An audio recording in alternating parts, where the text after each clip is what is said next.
গণভোটটা আদৌ আপনার নির্বাচনের আগেই হওয়া উচিত।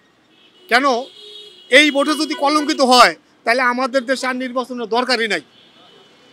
সব দল মিলে ওই খালাতো ভাই দুলাভাই বিআইন সবাই মিলে একটা সংসদ তৈরি করুক, সর্বদলীয় সংসদ।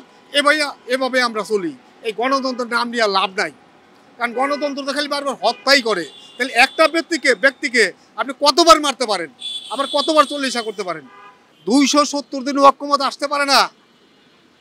এবং ঐক্যমত কমিশনে যারা আছে, কারণ তারা প্রত্যেক ব্যক্তি প্রত্যেক দলের কাছে ফাটাবাসের চিংড়ি চিনেন না? হ্যাঁ, ফাটাবাস চিনেন? ওই যে আগের দিনে চোর মারতো কেমনে, এই পিঠের নিচে একটা পাশ দিত আর উপর একটা পাশ, দুইজনে পাড়া দিত। ঠিক আছে, এটা ফাটাবাসের চেঙ্গিতে আটকা পড়া আছে প্রত্যেক দলের কাছে। কেননা কারণ যে যার মতো যা চাইতেছে, কারোটি বিপক্ষে গেলেই অমুকের পক্ষে কাজ করতেছে ঐক্যমত কমিশন। তো এখন তারা ফাটাবাসের চেঙ্গিতে।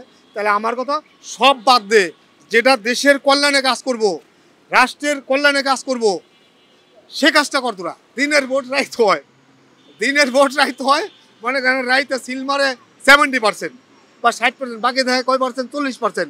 60% কিন্তু সরকার ক্ষমতায়। কিন্তু এখন কি করে যে তারপরেও লাইনের সামনে যে দাঁড়িয়ে থাকে আবার ব্যালট কেড়ে নেয়, মহিলাকে চুলের মুঠি ধরে খেদিয়ে দিচ্ছে, এরকম বাস্তব দেখছি। ঠিক আছে, ব্যালট কেড়ে নিছে। তো ওই সমস্ত চূড়া ভোটের কথা আর কী করবেন নিয়ে, এগুলো করলে আমার খুব রাগ হয়। তফসিল ঘোষণা হওয়ার পরে বিগত বছরগুলো যা হয়ে আসছে, যে মনে করেন যে ওই এক দল গেল এখানে প্রচারণা করতে, আর এক দল লাঠি সোটা নিয়ে গাড়ি গড়ি বাংলো। তো এবার তার সাথে ভয়াবহতা হবে তফসিল ঘোষণার পরে।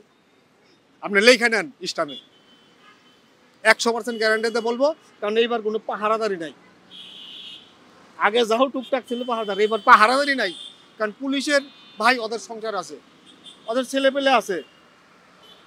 কথা বুঝছেন না? কথা বললে তো বোঝা যায়। পুলিশ কিন্তু এখন ঝামেলায় জড়ায় না, কারণ তাদের একটা শিক্ষা তারা পাইছে। এলো খবরের কাগজ, নিখাত, নির্ভীক, নিরপেক্ষ।